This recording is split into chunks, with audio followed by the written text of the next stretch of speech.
Buen día. El día de hoy presentamos un análisis más detallado sobre el posible diagnóstico del protagonista Pin, la mascota siniestra, León. El día de hoy nos encontramos Diana Urquijo, Natalia Barón, Tania Porras y Andrea Zabaleta y mi persona, Zul Suárez.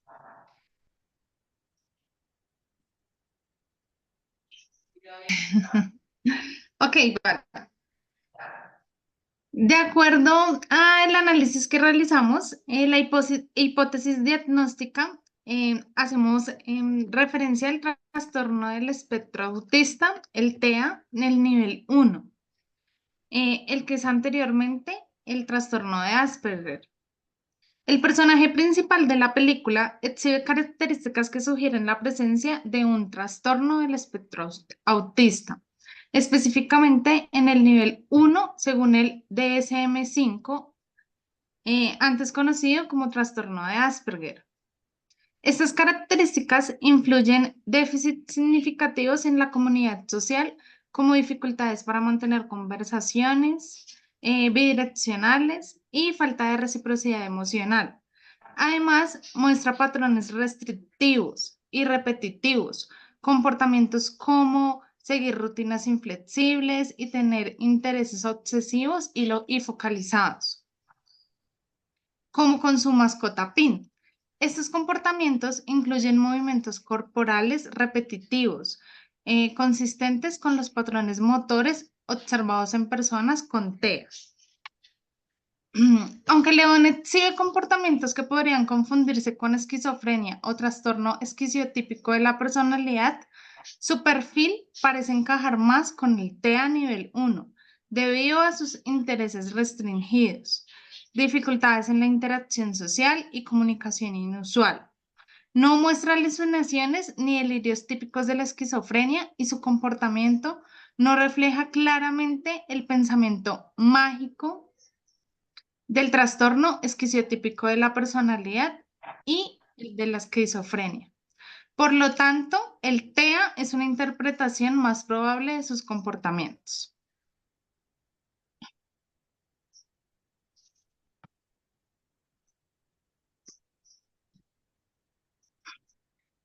Aspecto epidemiológico. Es un trastorno de neurodesarrollo. Las causas del TEA se desconocen en la actualidad, ya que se indica que existen múltiples factores, como los genéticos y los ambientales. Em, Hay una abundante evidencia para sustentar la idea de que los genes son una de las principales causas del TEA. Más de 100 genes en diferentes cromosomas podrían estar involucrados en este desarrollo en diferentes grados.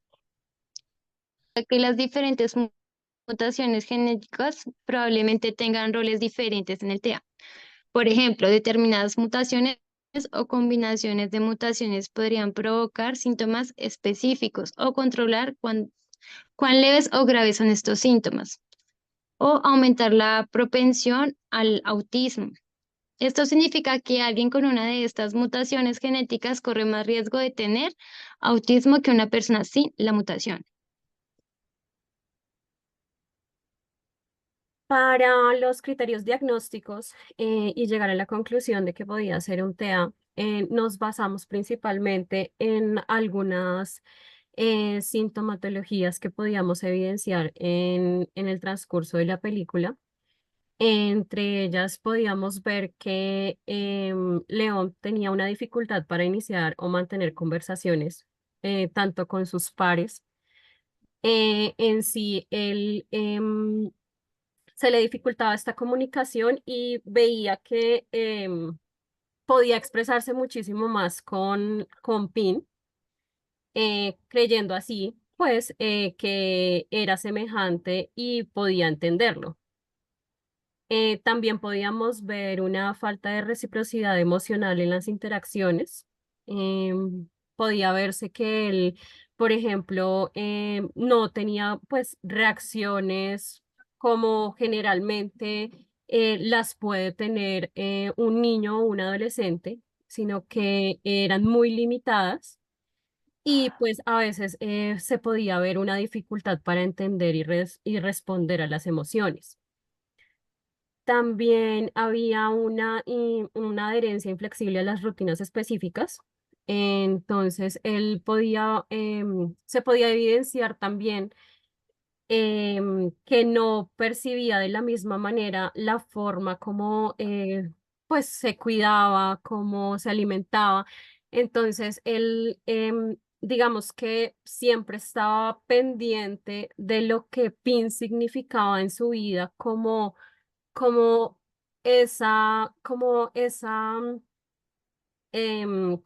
algo a qué seguir, algo con lo que él quería que fuera como su fuente de información, que él creía que solamente Pin tenía las respuestas que él necesitaba en su vida. También se veían los intereses restringidos en temas específicos, dedicaba mucho tiempo a cuidar y proteger a Pin porque era algo muy especial para su vida y sentía que era realmente lo que lo motivaba. Y también se pueden observar que habían movimientos corporales repetitivos o estereotipados. Entonces, constantemente movimientos y patrones que puede que él no los analizara, como sacudidas, balanceos, gestos específicos, el movimiento de las piernas de una manera ansiosa. Esto, digamos que son algunos de los criterios que tuvimos en cuenta para definir como tal el diagnóstico.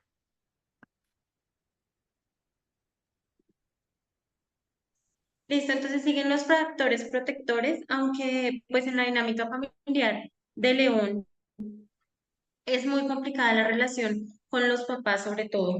Está marcado que con la hermana tenía un apoyo más grande y hay momentos clave en que surge ese apoyo emocional que él necesitaba. Entonces está ese apoyo en los momentos críticos donde se observan que la familia muestra preocupación de verdad por el estado mental en el que se encuentra León, por brindarle un bienestar, a pesar de las dificultades de comunicación y de comprensión que tienen entre ellos, pues los gestos que ellos tienen, se ve efectivamente ese vínculo emocional que tienen. Por otro lado está la esperanza y la estabilidad percibida, que es la presencia de estas figuras familiares, que aunque sean imperfectas y no proporcionen al personaje un sentido como de pertenencia y seguridad emocional, sino que ligaba toda su emoción era a Pin.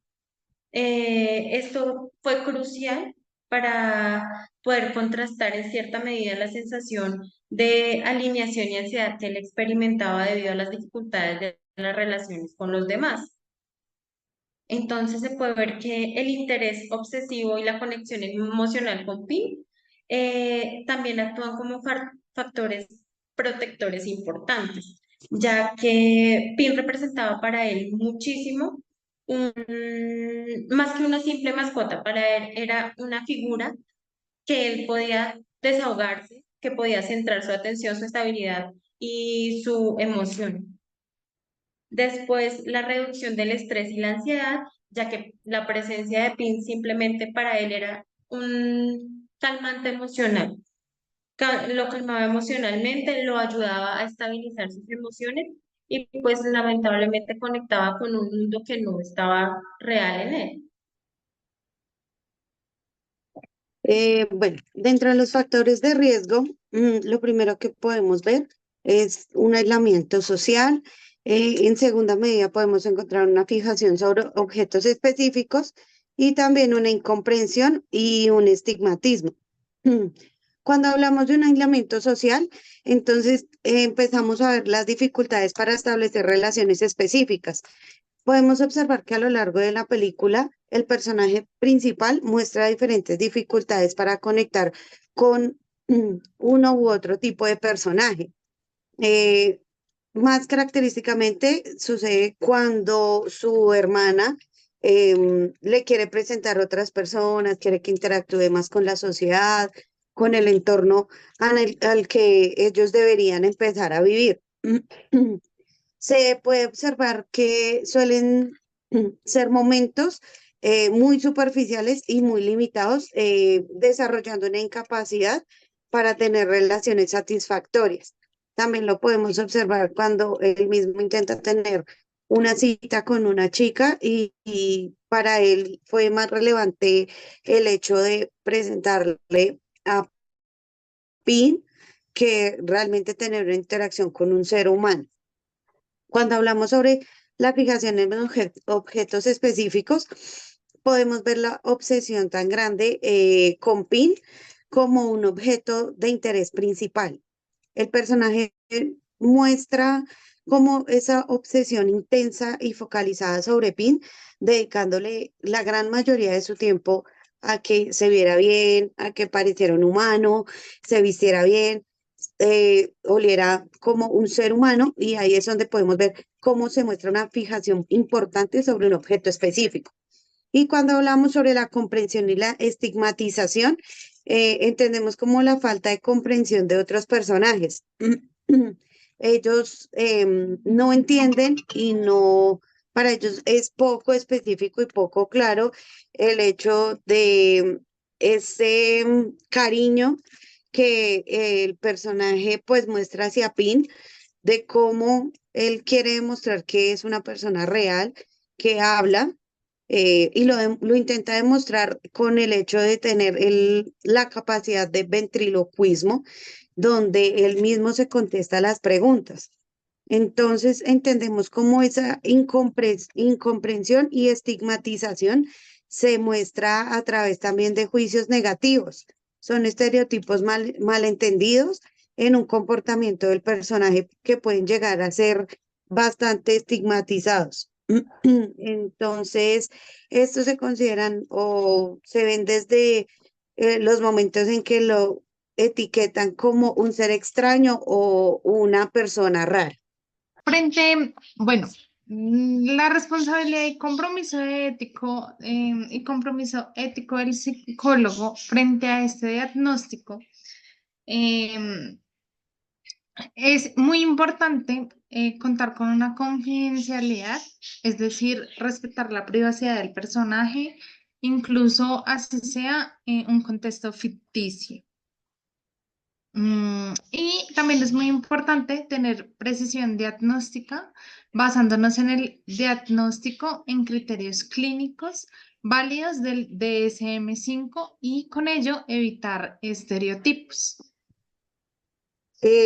También entendemos en la parte de responsabilidad, compromiso ético, que siempre debe haber una comunicación clara, explicar de manera comprensiva el diagnóstico y discutir las diferentes opciones o tratamientos que van más basados en el apoyo y en el entendimiento de manera clara y segura para la persona. Y la conciencia cultural.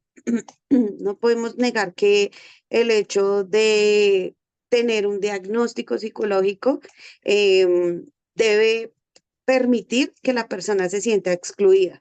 Por el contrario, debemos intentar culturizar un poco más este tipo de diagnósticos sin que la persona tenga miedo a decir, realmente tengo este tipo de enfermedad.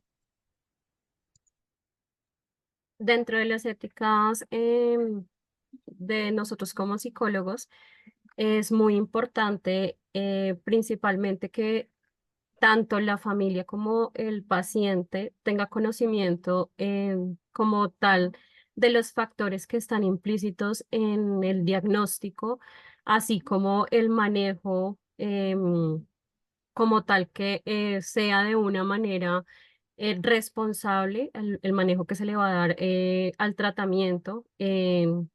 Incluso en muchas ocasiones se ve pues como por ejemplo en el manejo del TEA, pues que es probable que el paciente como tal no lo pueda entender y no lo pueda analizar de la misma manera. Entonces es ahí donde se requiere una unificación tanto en cuanto al paciente, la familia y como tal el terapeuta o psicólogo. fue todo entonces. Muchas gracias por la participación. Muchas gracias.